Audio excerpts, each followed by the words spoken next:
कि द्वापर का अंत समय वह था और कलयुग की बारी आई थी।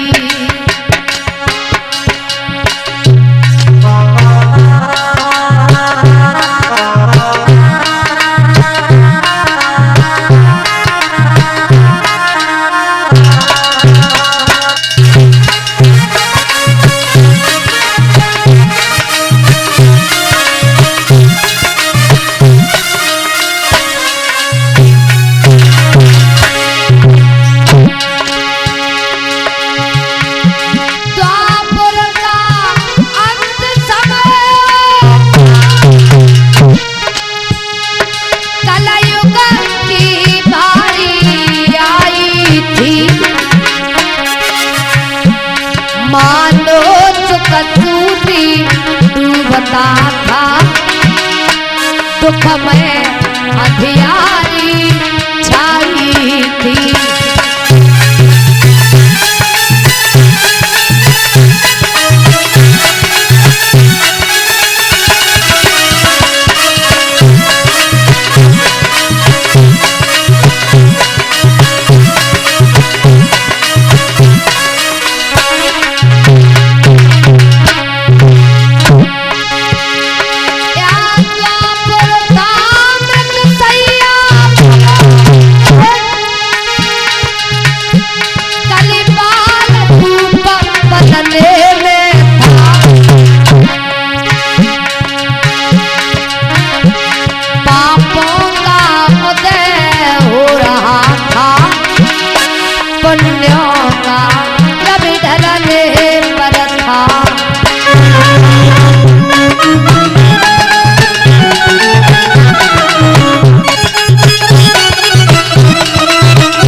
द्वापर अंतिम चरण में था, कलयुग की बारी आने वाली थी जब महाराज परीक्षित राजा बने हैं। तो एक दिन महाराज परीक्षित घोड़ा पर सवार होते हैं, विचार किया चलो देखते हमारा राज्य कैसा हो, हमारे राज्य में कैसे लोग रह रहे हैं और शिकार भी हो जाएगा।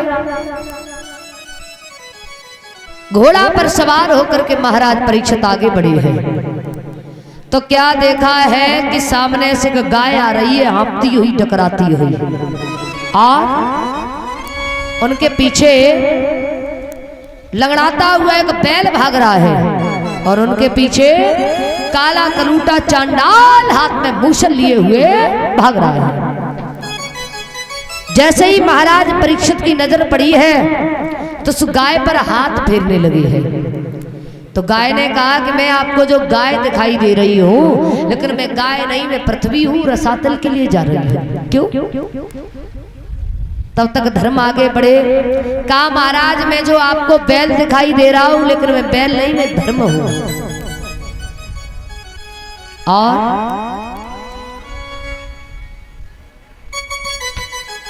सतयुग में 20 चरणों से व्यापक था, त्रेता में 14 चरणों से व्यापक था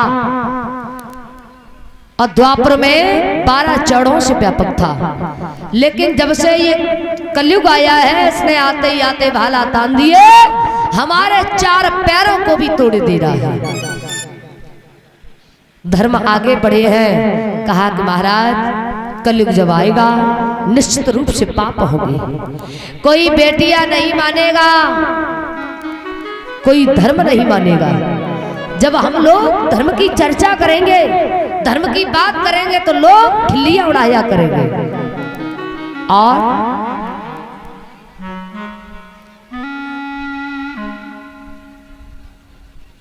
कोई बेटियां नहीं मानेगा, कोई मंदिर में पूजा अर्चना करने के लिए नहीं जाएगा। कलयुग जब आएगा तो कलयुग में कैसे होंगे लोग? साजन की कदर नाए झूठन के सदका, काऊ को न लेके दे में बात कहे होशियार।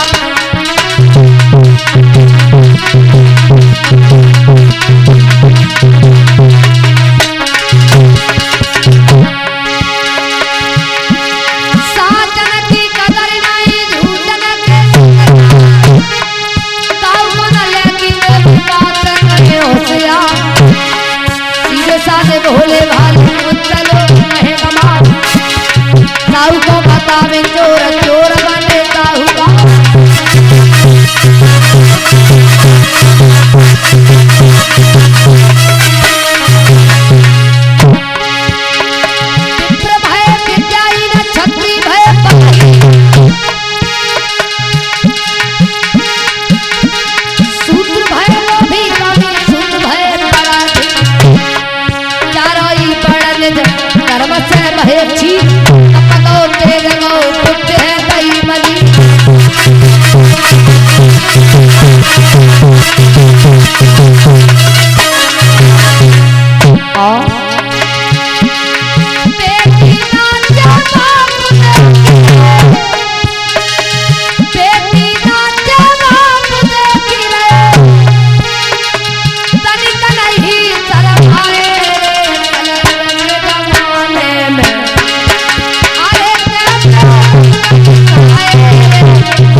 आज धर्म कहा कि कलयुग जब आएगा चारों तरफ अधर्म ही अधर्म दिखाई देगा, पाप ही पाप होंगे और आप इस कलयुग को अंत कर दीजिए। पुनः सतयुग त्रेता द्वापर आ जाएगा तो चारों तरफ धर्म ही धर्म दिखाई देगा, अधर्म कहीं नहीं होगा, आप अंत कर दीजिए। तो जैसे ही तलवार को लेकर के आगे बढ़े, कलयुग बोला महाराज इसमें हमारा कोई दोष नहीं है। भगवान ब्रह्मा जी ने जिस तरीका से सतयुग त्रेता द्वापर को बनाया है उसी भांति हमें भी बनाया है। अगर आप हमें मार देंगे तो उसमें अपमान होगा भगवान ब्रह्मा जी का, उसमें हमारा कोई दोष नहीं है। अरे जो लोग कलयुग में अच्छे हैं उनके लिए मैं अच्छा हूँ, जो लोग कलयुग में बुरे हैं उनके लिए मैं बुरा हूँ। लोग खुद उल्टे सीधे कर्म करते हैं और दोष कलयुग के ऊपर लगा देते। महाराज कलयुग आ गया, बड़े बड़े बुरे बुरे काम हो रहे हैं, इसमें हमारा कोई दोष नहीं है। धर्म बोले सुनो, कलयुग जब आएगा तो तुम्हें नहीं मालूम है।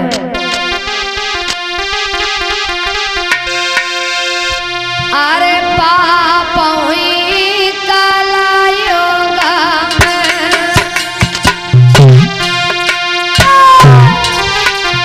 पाप हुई कलयुग में, मेरे राजा रे पाप हुई कलयुग में, महाराजा रे तारा मारा है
पाप हुई कलयुग में, मेरे राजा रे पाप हुई कलयुग में, महाराजा रे धर्म रहे गो।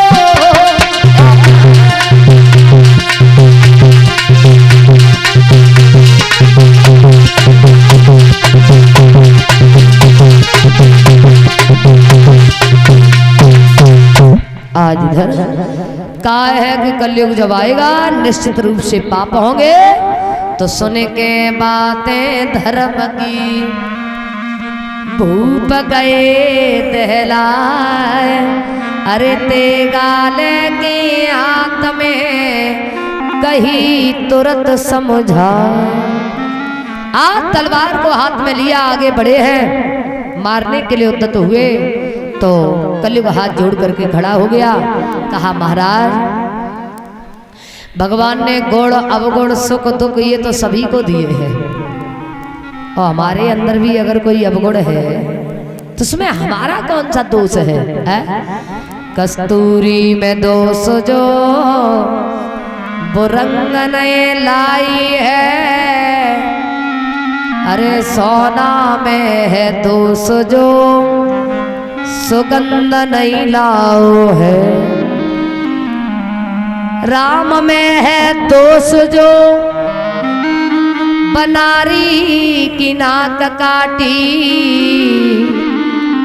अरे रावण में है दोष जो सीता को हरिलाओ है, इंद्र में है दोष जो अहिल्या के संग भोग किया। कहा इसमें हमारा कोई दोष नहीं है, कोई दोष नहीं है। काग ठीक है, तो तुम्हारे अंदर गुण कौन से है? कोई गुण है? बोले हमारे अंदर गुण भी है। क्या गुण है? बोले जो लोग कलयुग में अच्छे हैं उनके लिए मैं अच्छा हूं। सतयुग त्रेता द्वापर में मनसा पाप लगता था, लेकिन मेरे युग में बिना करे का कोई पाप नहीं लगता है। और सतयुग त्रेता द्वापर में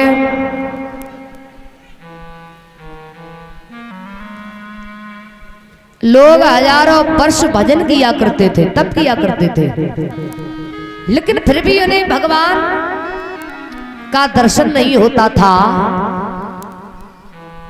लेकिन मेरे युग में एक बार राम कहोगे पल में आराम मिल जाएगा। ये हमारे अंदर गुण है। बोले तो जाओ हम तुम्हें छोड़ रहे हैं, जाइए। बोले तो आप हमें रहने के स्थान बताइए, हम रहेंगे कहाँ? बोले जहां पर झूठी कपोड़ियां लड़ाई जाती हो जाकर के बाहर रहो। जिस घर में साधु संत महात्माओं का सम्मान न हो जाकर के बाहर रहो।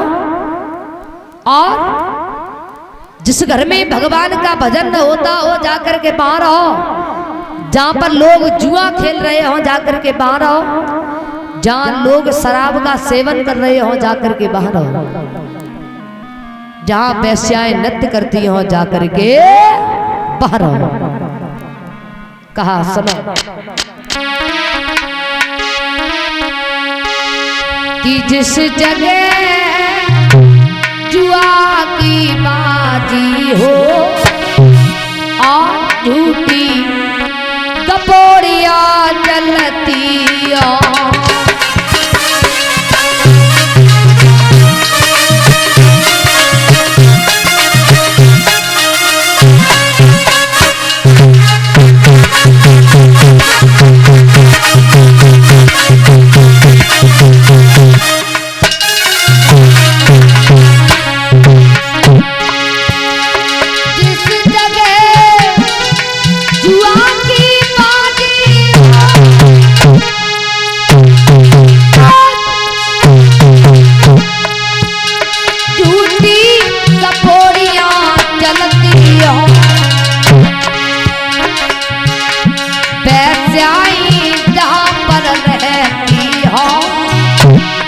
की प्यालियां उमड़ती हो।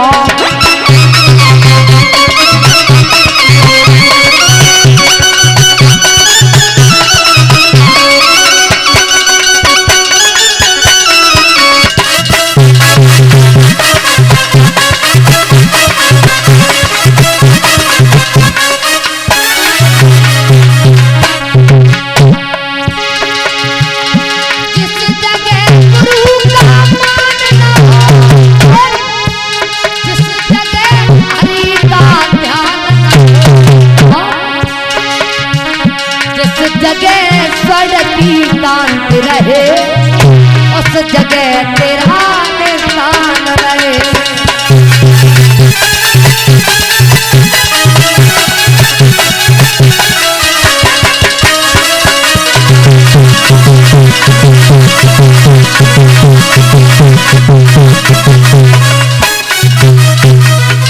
आज धर्म कहा कि जहां वैश्याएं नृत्य करती हो जाकर के बाहर। बोले तो कोई अच्छा भी स्थान बताइए। बोले तो जाइए आप कंचन में वास करो। तो महाराज परीक्षित के सिर पे सोने का मुकुट रखा हुआ था। जैसे ही छलांग लगाई तो महाराज परीक्षित के सिर पे कलयुग का वास हो जाता है। और जब कलयुग का वास हो गया तो महाराज परीक्षित को बड़ी तेजी से प्यास लगी है। और महाराज जब प्यास लगी तो विचार किया कि आगे लोमस ऋषि का आश्रम है, वहीं पर थोड़ी देर रुकेंगे, विश्राम करेंगे, जल पिएंगे, तब आगे बढ़ेंगे। लोमस ऋषि के आश्रम पर पहुंचे हैं। तो लोमस ऋषि भगवान का भजन कर रहे थे, भगवान के ध्यान में लीन थे। और महाराज साधु बनो तो साधना करो, और साधु बनना भी कोई सरल बात नहीं है। एक बार 4 मित्र थे, 4 माता पिता ने पढ़ाया लिखाया लेकिन कभी काम नहीं करवाया परीक्षित जी कि लला का सब्जेक्ट में फेल न हो जाए, कभी भी काम नहीं करवाया। अब जब वो बड़े हुए, शादी वही, फिर उन पे काम कछू बहु ना। अब तो चोरियां करने लगे, डकैतियां डालने लगे। तो गांव के सब लोग पीछे पड़ गए। चारों ने विचार किया अब तो जीना आराम हो गया है, ऐसा करो महात्मा बन जाओ, क्योंकि पहले सुखी थे, पैसों से ही दुखी थे लेकिन सुखी थे, अब तो बड़े दुखी हो गए। तो चारों ने विचार किया कि महात्मा बन जाओ, महात्मा। सो चारों महात्मा बन के एक राजा के दरबार में पहुंचे। जैसे ही राजा ने आता हुआ देखा, साष्टांग प्रणाम किया, बैठा लिया, आइए महात्मा जी क्या कर ले? तो वही पूजा पाठ, और तो कुछ आता जाता नहीं है। बोले ठीक है, आराम से पूजा पाठ करो, हमारे यहाँ एक आश्रम है, वहां रहो, भोजन पानी हमारे यहाँ से जाता रहेगा। तो महाराज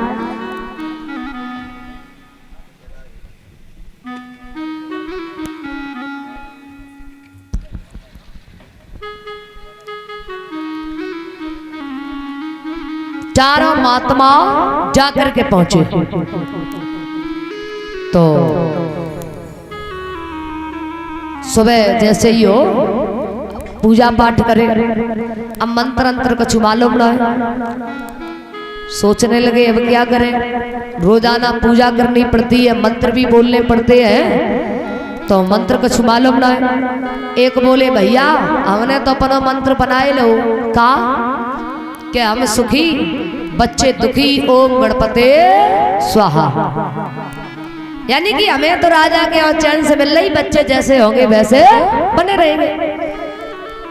दूसरे ने कही अगर तुमने बना लो तो मौन बना लो, कहा कि जैसे ही तुम तैसे ही हम, ओम गणपते स्वाहा। तीसरे ने कही जब झूठ सांझ कब तक चलेगी, ओम गणपते स्वाहा। चौथे ने कही जब तक चले तब तक चलाओ, ना आगे चलेंगे, ओम गणपते स्वाहा। अब चारों ने मंत्र बनाए।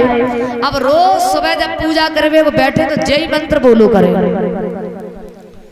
एक दिन राजा के मंत्री ने देख लिया ये महात्मा कैसे अपवित्र मंत्र बोलते, तो जाकर के राजा से शिकायत कर दी। तो राजा ने कहा कि ऐसे तो हमने कोई महात्मा नहीं देखे, इन चारों को फांसी लगवाओ। अब फांसी की तैयारियां। तब तक क्या हुआ कि विद्वान महात्मा निकलते हुए जा रहे थे, विद्वान महात्मा। गांव के लोगों ने कहा कि आज महात्मा जी राजा साहब फांसी लगवा रहे हैं महात्माओं को, इसलिए तुम दरबार में मत चले जाना। बोले ऐसा तो कोई राजा नहीं हुआ जो बिना मतलब में किसी महात्मा को फांसी लगवाए है? जाएंगे जरूर। तो जाकर के पहुंचे, तो राजा ने साष्टांग प्रणाम किया और संतों